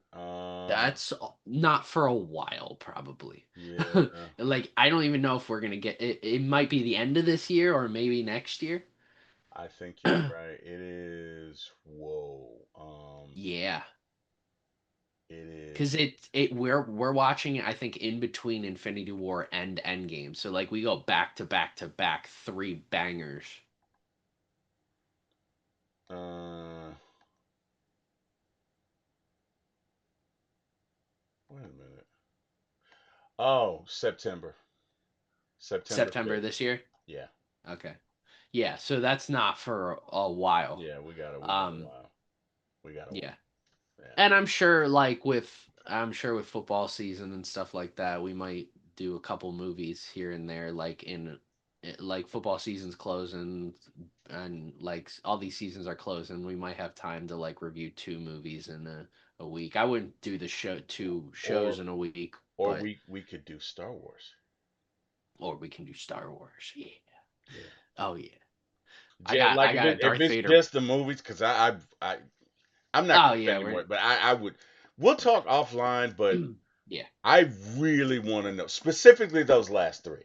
Hmm. Those last three, because I don't know what to like. I don't know what the hell to think. I really have to go back. I'm probably gonna just watch the entire series again Hmm. before we do it. But I'd like to do that sometime in the next 4 months or whatever. I think that Yeah. we if we can do it. Yeah. But all right, so I think the moment where he chooses life is when literally Yoshida's son asks him, "Who are you?" And he Hmm. says, "I am Wolverine." And by him removing the sword from his chest, I think that is symbolic for him choosing life at that point. Hmm. I think at that point he's like, you know what, this dying thing is overrated. I'm just gonna choose to live. It's gonna be what it's gonna be. And I think in that moment he does that. Um, and what's interesting is the next time he sleeps or whenever he sees the ghost of Jean Grey past, I'll put it that way, is when he says to her, you were gonna hurt people. You were gonna hurt people, and I had to do what I had to do, and it is what it Hmm. is. And we don't see her come back. So I take that as he dealt with the guilt properly and put it in its proper place, and it's done. And so yeah, I can appreciate that. Peak moment check, Logan fighting on the train without healing. Yeah. I think for me the best scene, my favorite scene in that movie was probably the bullet train scene. Hmm. That was awesome for me. What was it for you? Ooh, there's so many good scenes in this movie.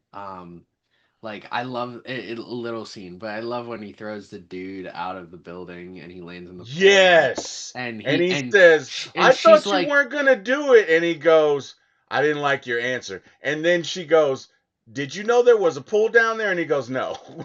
like He that's goes, such a "No. No, I funny didn't. scene. No, I Um, didn't." the bullet scene. I like when him and um what was her name? So many names. Um, not Yukio. Mariko. Mariko. When him and Mariko, after they leave the train and they're like, I don't know, they just have this like Logan finally finds love Mm-hmm. and just like he's in the countryside with her and he's just like living a life Mm-hmm. and he's not out in a forest and it's so subtle that like I'm like this is him being happy Mm-hmm. and I like this because we don't see this frankly ever. We've never We seen don't. this. We don't get this with Logan ever Mm-hmm. in any other movie, and I like this a lot Mm-hmm. because he's just he's who he should be. With the exception of the He first Wolverine movie where he's like with the girl for a couple of Yes, months or whatever. And yes, that's another scene. Both yeah. both of those are so subtle, Damn but we get saber to see tooth. him. Damn Yeah, you. but I like those bullet train sequence is my favorite Yeah. by far. Um, and the bar scene's also so cool when he Yeah. stabs what's his name and he's like, "What are you, the Wolverine?" It's so awesome. There's so many great scenes in this movie, and I really like this movie. I want to like it more. It's just every time I watch this movie, it just it's like it hits a wall for me. And especially in the final act of the movie where it's like I want to make this one of the like a really high score Hmm. and I can't. I think I know what you're gonna score it, but whatever. But I think I think I'm right. It it yeah, I think I'm right. Just I think I'm right. Damn it. Yeah, I'm sticking to that. Whatever I said before, I'm sticking to that. All right, 10 things you didn't know. Wolverine was originally Canadian by accent. This is true. Marvel didn't plan his nationality. A writer casually made him Canadian to avoid offending real U.S. states when inventing a fictional one. Uh, Another thing I didn't know, his claws weren't always a part of his body. Early comics implied Wolverine's claws were part of his gloves. It Mhm. wasn't until years later that Marvel confirmed the claws extend from inside his arms. Adamantium is poisoning him. I did not realize that before this movie. Like I really, I feel like somebody poisoned him, but whatever. I'll go back and do the research. But adamantium doesn't just coat his skeleton; it's slowly killing him. His healing factor is constantly fighting metal poisoning, which is why he ages faster when it's removed. Wolverine is over 200 years old. I could have figured that. I could have figured that. His healing factor suppresses his memories. Now that I didn't know. Wolverine's brain heals so fast that trauma-induced memories never fully stabilize, which explains his fragmented past and false memories. Okay, whatever. He was almost named the Badger. Marvel editors wanted an animal-themed name, and Badger was seriously considered. Thankfully, somebody stopped that. Okay. Wolverine can't get drunk. I did know that.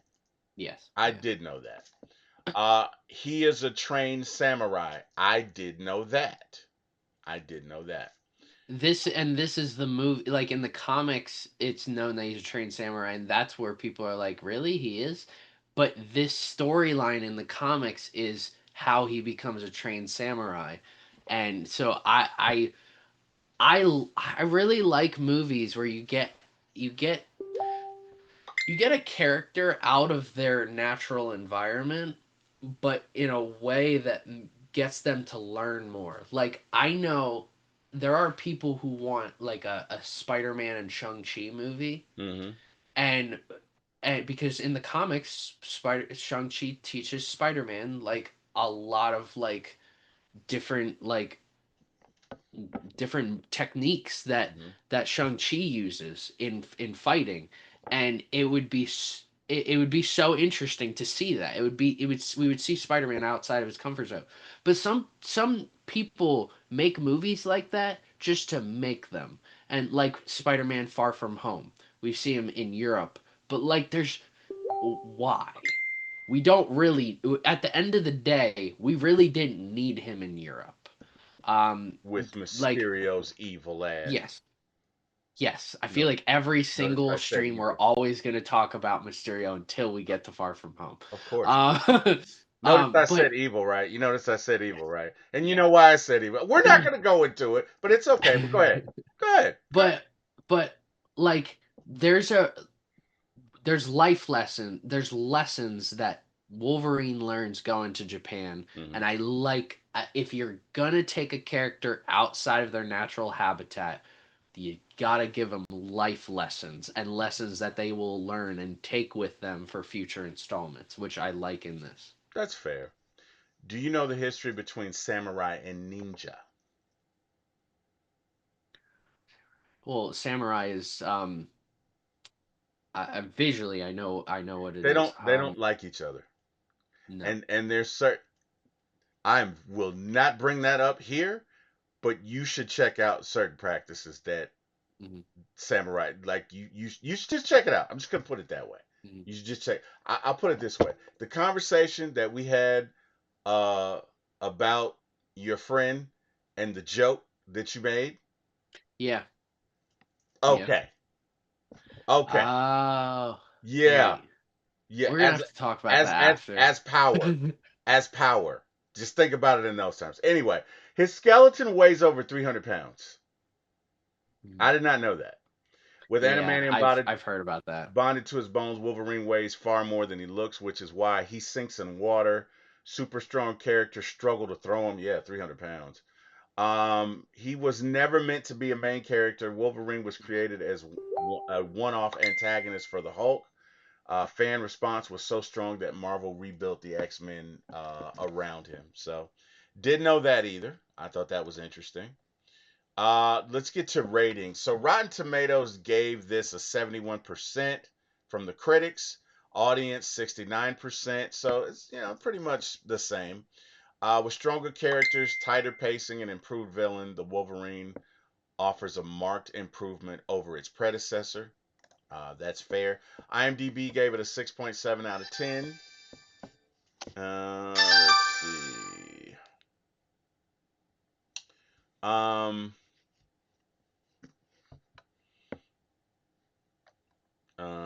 Metacritic gave it a 61 out of a 100. So now we're at the part of the ratings. Okay. Mhm. I told you what I was going to give it before we got into this, and I'm going to be consistent. For me, this is an 8 out of 10. For me. Okay. And I'm going to guess, and I feel like I'm right, damn it, but I'm going to guess that my friend Jordan Burton, who I've been doing this with, for the better part of a year, if not a year. I'm gonna guess you're gonna give this a 7 out of 10. I feel good about it. If this were the Family Feud, Steve Harvey would be like, good answer. You know what I mean? Kim and Mariah and Zach and Maya and JJ Good and answer. Good Jonah and answer. Claire would be like, good answer, good answer. They all be like, good answer. Um, yeah. So if this were The Price is Right, uh, Drew Carey would look at. Is that his name? Drew Carey? Is that Drew I, with the Drew glasses? something. Anyway, Drew, Yeah, yeah, whatever. yeah. He'd be like, good answer. So I'm gonna go with 7 out of 10, Jordan. What do you give this movie? Because I've been waiting for this whole hour and 47 minutes to get here. I'm super excited. I think I'm right. What are you giving this movie? All right. Well, first I need to figure out. So you gave it an 8 out of 10. I did. So you currently have five other movies that are 8 out of 10s. Okay. Where do you put it with that? So you have the best being Captain. All right. I'm gonna go side by side. So would you rather? Which is better, the Wolverine or Blade? Mm, Blade. All right, then that solves everything. Okay. so you have the Wolverine as your lowest 8 out of 10. Okay. All right. So you're at in order. Your 8 out of 10s are Captain America: The First Avenger, X Men: First Class, X Men: Dark Phoenix, The Fantastic Four: First Steps, Blade, then the Wolverine. Yeah, that makes sense. All right.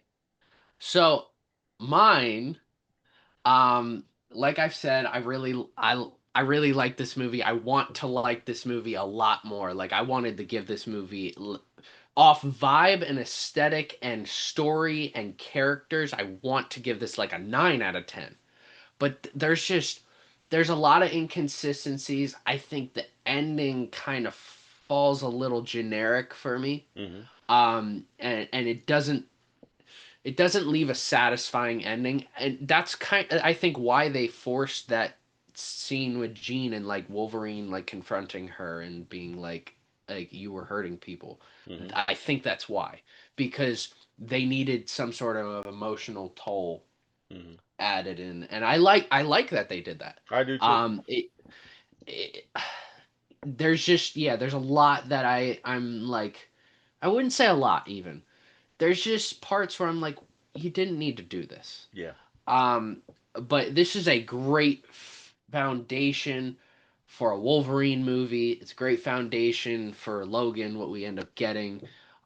So I gave this a 7.5 out of 10. Damn it, man. Oh. um, yeah. Um, Oh. I I really felt actually like you were gonna give it a 7. so Golly. we so we kind of have it in the same We general do. area in We do. terms of our whole list. Yeah. I actually have it ahead of um I I just personally I like Blade a lot, Hmm. and I think the Wolverine will age better. Probably. And I think the story itself for the Wolverine is so great, and I think there's a villain problem in both movies. Hmm. I like it, and that's where we both have it in the same like. I gave both movies 7.5s out of 10. You gave both movies 8 out of 10. So we're both in the same idea for what we think of both movies. Yeah. Um, I I think the Wolverine's going to age a little bit better. Again, CGI. We both know the Blade CGI issues. Yeah. I'm not considering that too much, but when you get to like comparing 7.5s to 7.5s, You that's got going to to be find factored something. in. Yeah. If you gave me Blade or the Wolverine, yeah, I'm going to pick the Wolverine, but That's fair. not too many times over Blade. I like both movies Yeah. equally.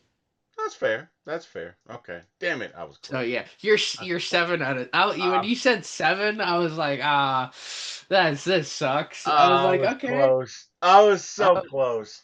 Golly. Okay. Golly. I just by the look on your face, I was like, oh, I got it. I got it. I got it, T Will. I got it. He made the look. He did the thing. uh, He did the, like you say, he did the thing. He did the thing. he did the thing. He did the thing. That's what I He said said when the you did thing. that. Oh man. All right, so next week we got Thor Dark World, which oh boy. We Oh, do. We oh do. yeah. We We do. do. I can't wait. I can wait. Yeah, I can wait. Just so you guys know, next week we'll be doing this with liquor. So just so you know, don't be put All right. off if you see me putting back a few. Uh, so Let's make this little section a preview for next week. Like our thoughts going into watching this. So that's a good idea. I haven't watched this movie in probably since the last time I reviewed it. So maybe like a year and a half ago. Like I don't watch this movie very much. I haven't Um watched this movie. When did this movie come out? 2014. I haven't watched it since then. so Oh, so so all right. Think about all the bad things you've seen since then. yep. It's not that bad. Okay. It's really not. It may not be. I don't have a positive review on it.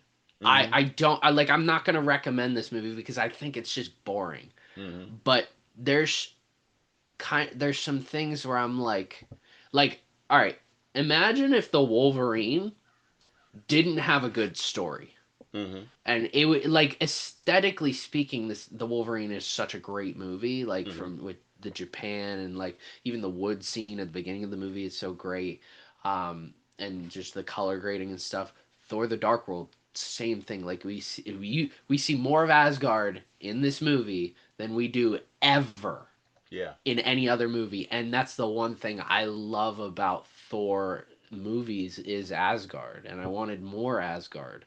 And this is the movie. It's just this movie just ends up becoming boring, Hmm. and that's where like I'm not like I don't have a high like I don't have a really low score for this. Hmm. It's a pretty high like negative review for me. It's Hmm. just mainly because like there's gonna be some people that I think an average person would be like, "Oh, that was a good movie." Like if I threw that on in like a drive-in movie theater, you had no idea what the movie was going to be. Hmm. and you had 100 people going to watch this movie, and none of them have any experience with Marvel or anything, and they Hmm. went and saw this movie, they'd be like, it was okay.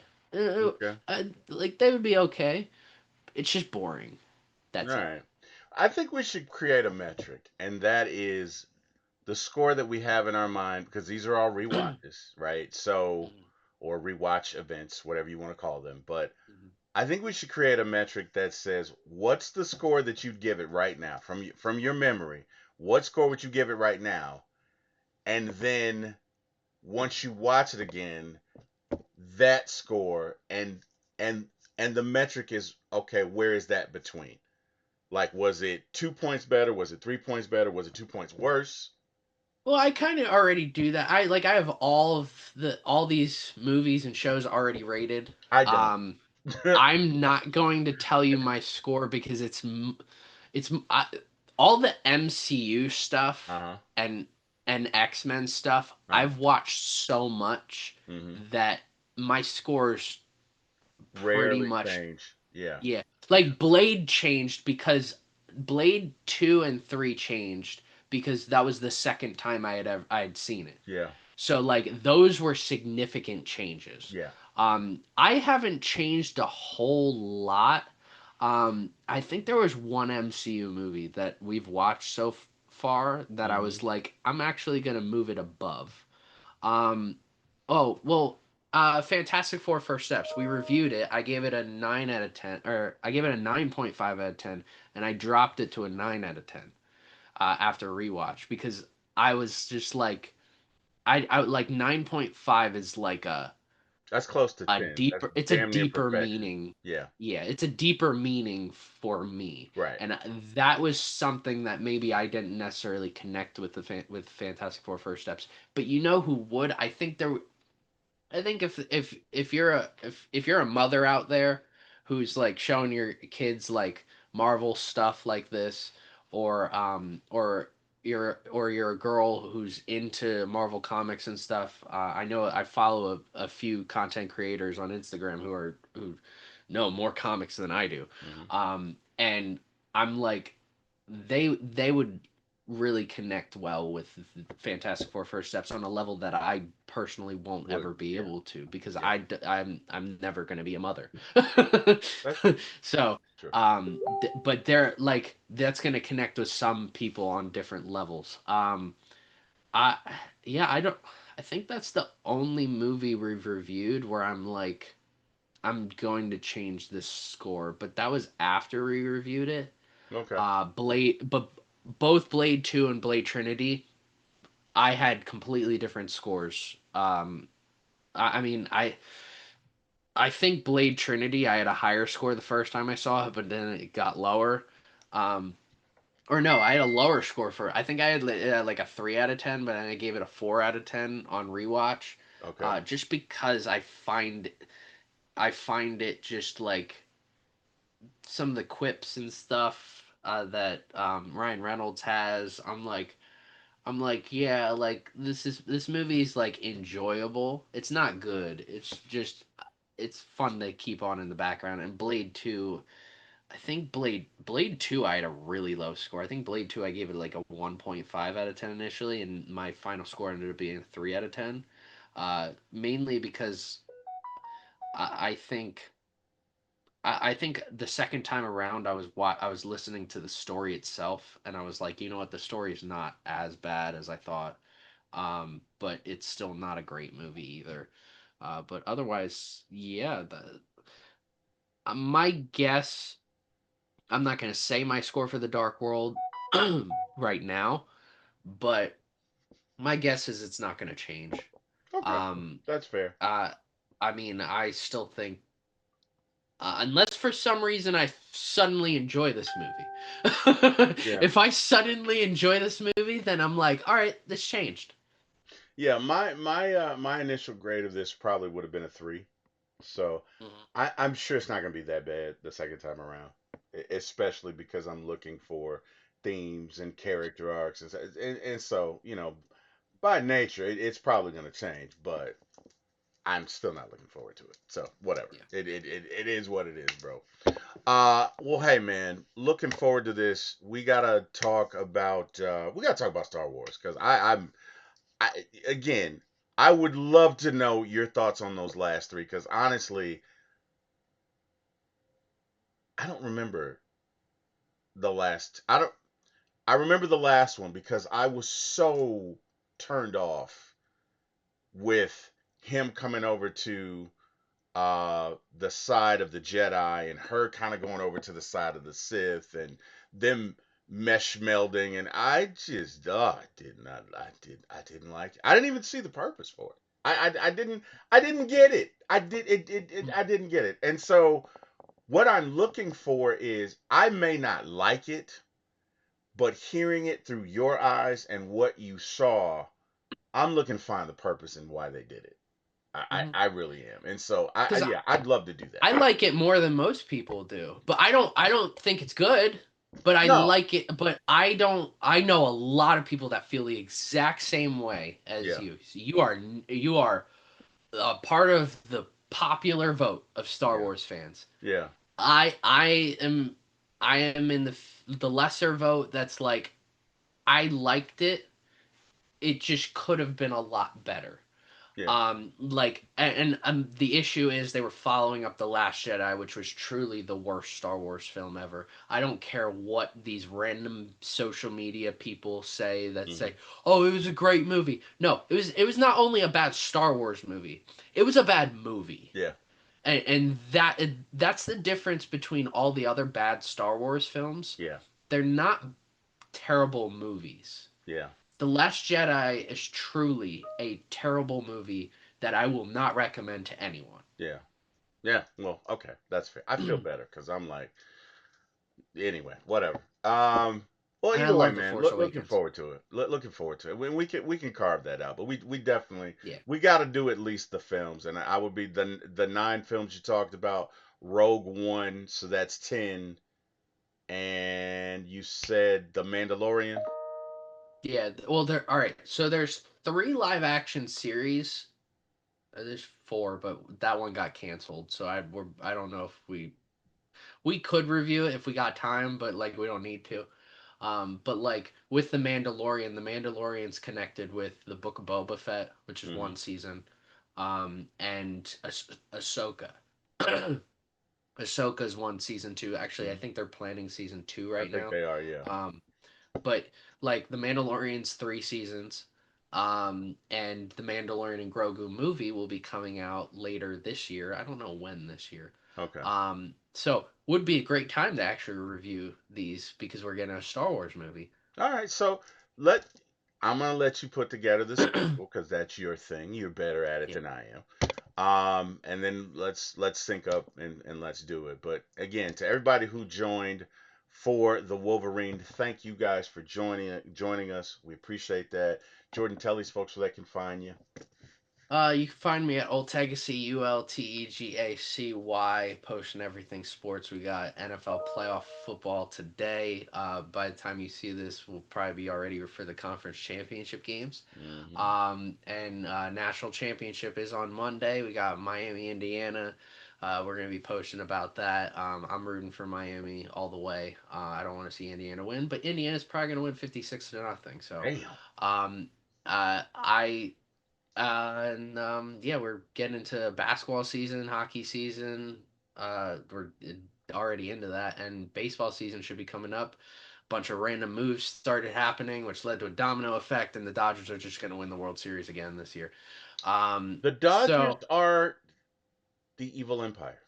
They are. I They don't. I are. think you're underselling them by saying the evil empire. Like I want to make this very clear. I've never seen a sports team throughout all of history of sports do what the Dodgers are doing right now. Me neither. Like people talk all the time about how oh, you couldn't put together a team of all of the greatest players in the world because there wouldn't be enough cap space. The Dodgers say, wrong-o. You can. Deferred money this, deferred money that. Well, and Um, not only that, but they've made So the 700 million that they've invested in Mm-hmm. Otani, they've made that Mm-hmm. back. Yeah. They've made Yeah. because they have agreements with different Japanese distributors. Bro, think about that for a Yeah. minute. Yeah. They've made that back. Which and they're in what? This is the third year of the contract? Is this the Yeah. third year? I think they're going to four. So They might be going to four. Yeah. No, by wait, the two. time this Third. contract ends, they will have probably amassed $2 billion. If they've made 700 million in 2 years, off Otani alone, they will have amassed $2 billion.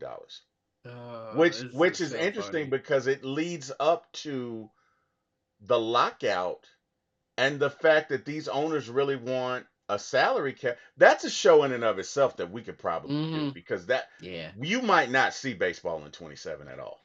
You Yeah. might not see it. This thing could go So, on all year because that is the one thing that the players are vehemently, definitively, defiantly opposed to, diametrically opposed to. They don't want a salary cap, and the owners are like, I mean, look, what's his name? Bo Bichette got 60 million a year. And when you yeah. think of these contracts, don't look at the length, but look at the average annual value. Yes. 60 Bo Bichette. And I think he got that over 4 years because his profile doesn't age well. Mm-hmm. I don't. What was it, Bo Bichette? No, no, no. Bo Bichette got four. Kyle Tucker got three, right? Kyle Tucker got three. Yes. Kyle Tucker got three, and I think, or did he get four? Shit, I don't know. I don't know, I don't know, but but either way, what I'm s- yeah, go ahead what I'm saying is the Dodgers are winning the World Series again. again. They're not going to win it in 27. Then the whole MLB is going to be broken. Then we're going to get 4 to 8 expansion teams. One's going to be in like Mars or Pluto. I don't know. But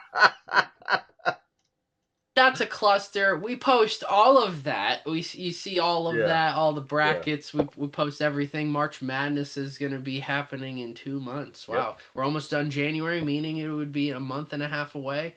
Yeah, we post all that. If you want to see my movie reviews and stuff, I have all my ratings for all my movies that I do on my Letterboxd account. It's just Jordan Burden. The most recent, I'll tell you my most recent movie that I watched. So last time I checked in, it was Captain America 1990, which wasn't very good. Um, I just watched The Life of Chuck, which came out last year. It was based off of Stephen King's short. Tom Hiddleston is still in the main character. Well, he plays Chuck.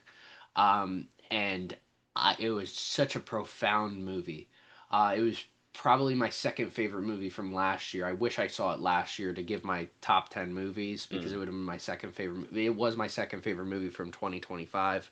I give it a 9.5. I gave it a 9 out of 10 or 9. Yeah, 9 out of 10.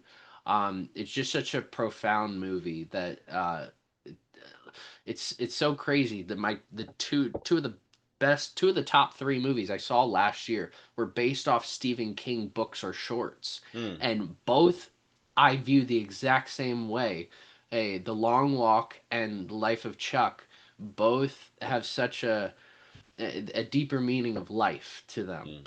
that a lot of movies don't necessarily have nowadays. There's almost this genericism behind that.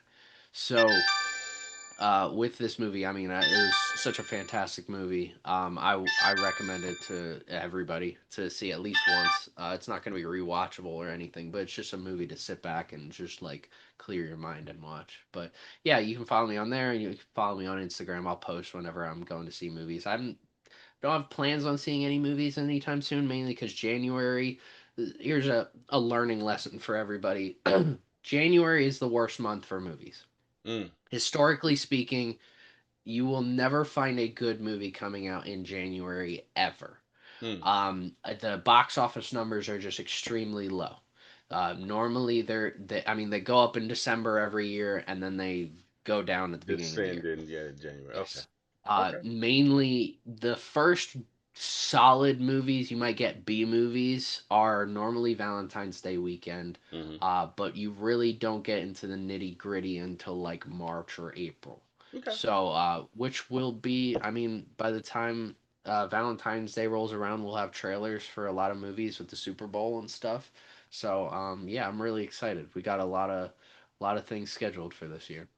Awesome, man. Looking forward to it. And hey, man, again, this is fun. I'm so glad we get to do this every Saturday, Mhm. and it definitely Uh, well, it gives me something to look forward to, each Saturday, each weekend. So Mhm. you can find me email if you want to email me about something good. You can do it if you want to email me about something bad. Either way, I'll listen at for my ATL contact at gmail.com. On YouTube, I'm at for my ATL Sports 1 for sports, for movies and TV. I'm at for my ATL Movies 1. On Facebook, I'm Gideon T. Will as T. Will Podcaster, two separate accounts. On X, I'm at for my ATL Sports, and Instagram for my ATL Sports 1 and movies. That's the full gamut for me. Thank you guys for joining us. Appreciate that.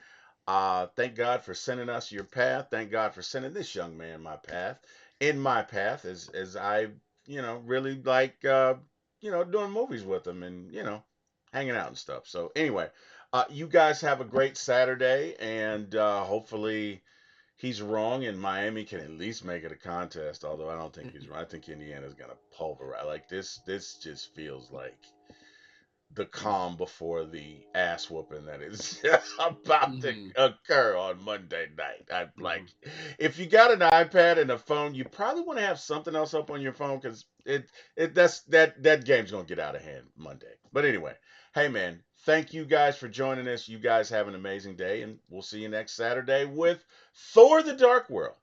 Thanks everybody. Goodbye.